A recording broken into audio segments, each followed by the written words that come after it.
नमस्कार, प्रणाम, स्वागत है आपके अपने YouTube चैनल अमित के सपोर्ट में। तो दो मुख्य कारण यहाँ पे डिफिशियंसी का यहाँ पे जो सामने आ रहा है, उसी पे हम लोग आज इस वीडियो में चर्चा करने वाले हैं।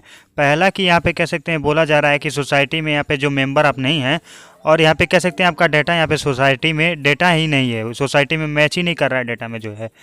तो इससे ये दो कारण से हो सकता है कि या तो आप गलत डिटेल ही डाल दिए हैं, मेंबरशिप नंबर या फिर कह सकते हैं अकाउंट नंबर, या फिर कह सकते हैं आपका बॉन्ड ही फर्जी है। आपका यहाँ पे कह सकते हैं आपके ब्रांच मैनेजर ने जो यहाँ पे बॉन्ड थमाया है वो गलत है, जो साइन करके दिए हैं।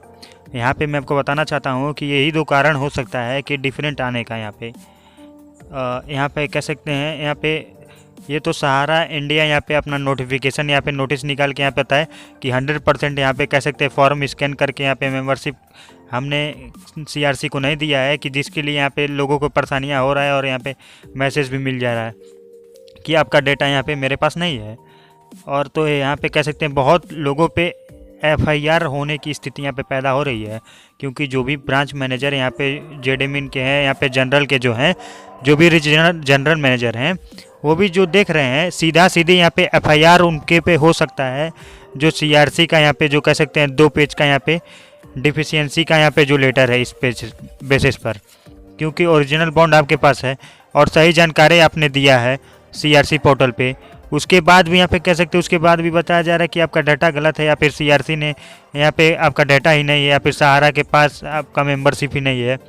तो फ्रॉड तो आपके साथ हो ही गया। आपको गलत बॉन्ड तो यहाँ पे दे ही गया कि 420 आपको बना दिया गया। यहाँ पे 420 आपको कर दिया सब ब्रांच मैनेजर ने और सहारा ने मिलकर। तो यहाँ पे कह सकते हैं इस पे जल्द से जल्द यहाँ पे सहारा को इस चीज़ को क्लियर करना चाहिए अपने स्टाफ और यहाँ पे कह सकते हैं एजेंट को लेकर के बचाने के लिए, यहाँ पे कि हमारा डेटा यहाँ पे सब सही है। अगर बॉन्ड इशू है यहाँ पे तो हमने यहाँ पे डाटा प्रोवाइड नहीं किया है, और यहाँ पे कह सकते हैं डाटा हम अपडेट कर देंगे और डिफिशियंसी फिर अपने आप ही ख़त्म हो जाएगी। ये सब तो ज़रूरत है इसके, कह सकते हैं इसके बेसिस पे तो तुरंत FIR हो जाएगा कि आपको गलत बॉन्ड यहाँ पे मिल गया। यहाँ पे पैसा आपके आज नहीं पोर्टल पे नहीं, यहाँ पे किसी भी कोर्ट में जाएगा तो आपका जब बोल देंगे बॉन्ड ही गलत है तो पैसा ही आपका नहीं मिलेगा। इसको तुरंत रोकने की यहाँ पे ज़रूरत है, क्योंकि डाटा यहाँ पे नहीं है। क्योंकि यहाँ पे डाटा अगर जब डाटा नहीं है तो सहारा आके क्लियर करेगी कब का डाटा नहीं दिया, 21 जून का बाकी है, फिर कब नहीं दिया, क्या नहीं किया। जिसका नहीं है वो घबराए नहीं। मैं तो यहाँ पे कह सकते हैं एजेंट और यहाँ पे मैनेजर लोग परेशान हैं, जो 2-4 यहाँ पे अगर FIR अगर हो जाए तो कम से कम यहाँ पे कह सकते हो उनको बचाने के लिए, यहाँ पे एजेंट लोगों को या फिर मैनेजर लोगों को बचाने के लिए एक नोटिफिकेशन या फिर एक नोटिस यहाँ पे निकालें। चुप्पी साधने से यहाँ पे कह सकते हैं साधने से आप एकदम फंस सकते हैं। आप जिस मकसद से आप चुप हैं कि लोगों को जैसे समझ में आए आप यहाँ पे परेशान होने जाइए। यहाँ पे जब परेशान हो जाएंगे तो अप्लाई करना छोड़ देंगे और ये पोर्टल फेल हो जाएगा, तो इससे तो आप ही फोल्ड हो जाएंगे। दूसरा कोई सिस्टम नहीं आने वाला है, आप ही को यहाँ पे पसीने छूटने लगेंगे। पोर्टल के माध्यम से यहाँ पे भुगतान होने वाला है। तो मेरा एक सुझाव है कि कह सकते हैं इसमें नोटिफिकेशन निकाल के जो डिफिशियंसी का आ रहा है, जो सहारा और CRC के स्तर से है, उसे ठीक करना है। और यहाँ पे आप अपने स्तर से सही करवाइए और बोलिए, घबराने वाली कोई भी बात नहीं है यहाँ पे। और दूसरा ये है कि कह सकते हैं इनकम टैक्स का रिटर्न मांगा जा रहा है। इनकम टैक्स यहाँ पे जब 5 लाख का डिपॉजिट है तब मांगा जा रहा है, उससे पहले नहीं मांगा जा रहा है। लेकिन अगर उसके ऊपर भी तो है तो किस हिसाब से मांगा जा रहा है ये लोग थोड़ा आप जान जाइए। ITR का कॉपी यहाँ पे मांगा जा रहा है। जिस साल आपने यहाँ पे 2017 में जमा किया है तो 5 लाख से जमा आपने किया है, तो ऐसा सोसाइटी में ऐसा कहाँ नियम था कि कह सकते हैं जब 5,000 से ज़्यादा आप जमा करते हैं, 5 लाख से ज़्यादा, तो यहाँ पे ITR का कॉपी देना है। आप यहाँ पे कह सकते हैं जब जमा किए हैं, यहाँ पे जब आप कह सकते हैं सहारा ने तो इन्फॉर्मेशन 2017 में क्यों नहीं दे दिया इनकम टैक्स डिपार्टमेंट को कि हमारे पास 5 लाख से ज़्यादा यहाँ पे पैसा जमा है, इतना जमा करता होगा तो पैन कार्ड तो एक होगा, मेंबरशिप नंबर यहाँ पे अलग नंबर हो सकता है, मेंबरशिप और अकाउंट नंबर, पैन कार्ड एक ही तो बनता है एक आदमी का। ये बात मुझे ही पता है, आपको ही पता है। और बिना पैन कार्ड का यहाँ पे डिपॉजिट 5 लाख का कैसे ले लिया सहारा ने? तो पकड़ने की ज़रूरत है यहाँ पे, हमेशा सहारा को ही पकड़ने की ज़रूरत है, क्योंकि डिफिशियंसी का मैसेज को आ रहा है कस्टमर को, यहाँ पे जमाकर्ता को आ रहा है। तो इसमें क्या कर सकता है कोई, जिसमें कोई स्तर से होना नहीं है कुछ, कि शुरू से मैं बता रहा हूँ आप लोगों को कि यहाँ पे मूर्ख दान वाले यहाँ पे यूट्यूब पे ही आते हैं। कुछ CRC पोर्टल पे भी यहाँ पे क्लेम का निस्तारण में भी मूर्ख दान वाले आ गए हैं, जो कि इस तरह से यहाँ पे डिफिशियंसी का मैसेज भिजवा रहे हैं, जो कि कह सकते हैं जमाकर्ता के बस में ही नहीं है, जो मांगने का यहाँ पे राइट भी नहीं है। जो इनकम टैक्स रिटर्न है कह सकते हैं ये CRCS मांग रही है या फिर इनकम टैक्स डिपार्टमेंट मांग रही है, ये पहले क्लियर कर दीजिए। क्या हम यहाँ पे कह सकते हैं इनकम टैक्स ITR और बैंक यहाँ पे स्टेटमेंट जमा कर देंगे तो क्या मेरी पेमेंट करने की गारंटी दे रही है CRCS? लोग यहाँ पे लाइन लगा देंगे यहाँ पे इनकम टैक्स और बैंक स्टेटमेंट लेके आपके दरवाजे पे। आप देने की बात कर रहे हैं 10,000 और यहाँ पे आपको हिसाब चाहिए 10 लाख का, कहाँ से आप जमा कर रहे हैं? तो इसमें आप लोग देखिए कि कहीं मतलब यहाँ पे आप लोग के पास जिसके पास है तो वो तो दे सकते हैं। कभी मैं आपको बोलूँगा कि टैक्स आप चोरी कर लीजिए, TDS बनता है, TDS आप काटिए और यार यहाँ पे इनकम टैक्स वाले का यहाँ पे जो लाइबिलिटी है वो भरें। लेकिन यहाँ पे जो CRCS इस प्रक्रिया में जो कि यहाँ पे पहले से कोई कुछ नहीं था, जो यहाँ पे क्लेम करवाने का यहाँ पे कह सकते हैं इसी तरीके से, क्या इसी तरीके से यहाँ पे हिसाब लिया जाएगा कि सहारा के पास जमा कैसे किए कि लोग यहाँ पे माने नहीं? ये कह सकते हैं इसीलिए ना नोटिस आ रहा है ना, तो लोग पैसा मांगना बंद कर दें। आपका ब्लैक मनी है यही ना, कह सकते हैं मांगने वाला का ये दिमाग देखिए कि ये लोग कितना मूर्ख हैं। बैंक स्टेटमेंट मांग रहा है, ITR का कॉपी तो दीजिए, साथ में बैंक स्टेटमेंट क्यों?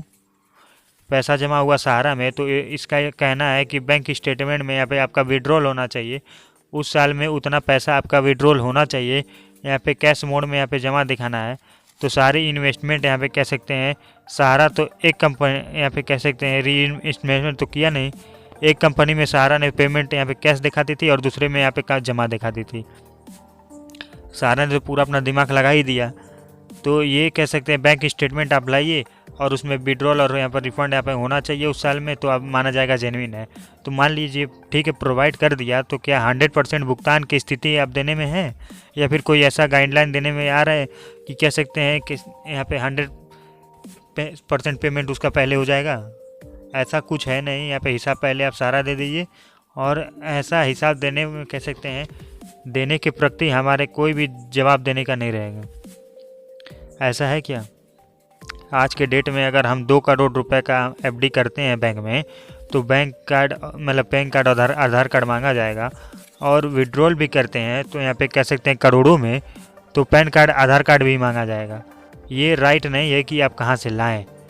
भले ही पैन का यहाँ पे इंफॉर्मेशन आप यहाँ पे निकाल कर दे दीजिए, कह सकते हैं 2 करोड़ का FD किया और उसका इतना इंटरेस्ट हुआ, नहीं हम भरेंगे तो यहाँ पे इनकम टैक्स डिपार्टमेंट तो हमें पकड़ेगी। बैंक को यहाँ पे कहीं नहीं है कि कह सकते हैं इसका जमा कहाँ से हुआ, इसका क्या कर रहे हैं। बैंक सीधा सीधी इंफॉर्मेशन सप्लाई करता है इनकम टैक्स डिपार्टमेंट को, जिसके बेसिस पे यहाँ पे कह सकते हैं 2 दिन बाद भी नोटिस आ जाता है कि इतना कैश आप जमा कहाँ से जमा किए, तो करना किस तरीके से है और किया किस तरीके से जा रहा है, इसमें बहुत ज़्यादा अंतर है। ऐसा नहीं है कि इनकम टैक्स रिटर्न और यहाँ पे कह सकते हैं पहले भुगतान, तो यहाँ पे कह सकते हैं तरफ कुछ आप कदम उठाइए, 50% लोगों का पेमेंट कर दीजिए। यहाँ पे इस सब बैंक स्टेटमेंट का कह सकते हैं बैंक से ही हम पैसा निकाल करके यहाँ पे और कह सकते हैं लाएँ और सहारा में जमा कर दिए।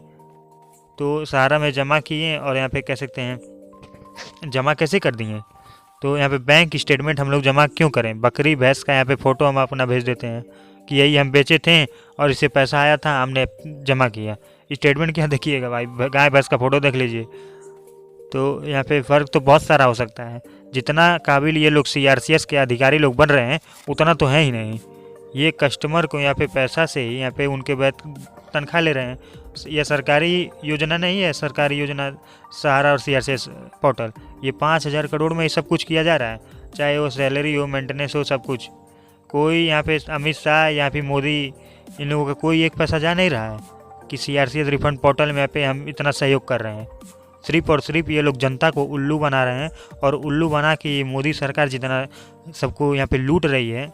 जो CRCS के OSD हैं यहाँ पे, इनके भी ऊपर FIR हो जाना चाहिए कि आपने यहाँ पे कह सकते हैं किस बेसिस पे यहाँ पे कह सकते हैं नोटिस किस तरीके से भेज दिया कि कह सकते हैं आपका यहाँ पे मेंबरशिप ही नहीं है। आपने सहारा को क्यों नहीं पूछा पहले? आपने बैंक स्टेटमेंट यहाँ पे ITR यहाँ पे कह सकते हैं किस नियम से यहाँ पे आप मांगे हैं, और कब आपको लोगों को यहाँ पे बताया गया था कि यहाँ पे बैंक स्टेटमेंट और ITR का कॉपी यहाँ पे ओरिजिनल डॉक्यूमेंट में आप अपलोड कीजिए। आप यहाँ पे गाइडलाइन कुछ जाने नहीं किए, कुछ यहाँ पे कुछ बताएं नहीं, नोटिफिकेशन या फिर कुछ भी नहीं बताएं कि ये चीज़ आप लोगों को करना है, और आज आप डिफिशियंसी का यहाँ पे मैसेज दिखा रहे हैं लोगों को ताकि लोगों को परेशानी हो।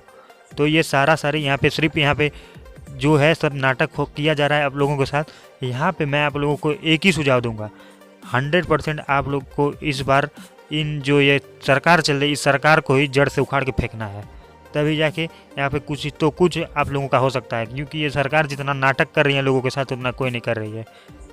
तो बस आज की वीडियो में इतना रखते हैं। अगर वीडियो पसंद आए तो वीडियो को भी लाइक कर दिया और चैनल को भी सब्सक्राइब कर दिया। तब तक के लिए जय हिंद, वंदे मातरम।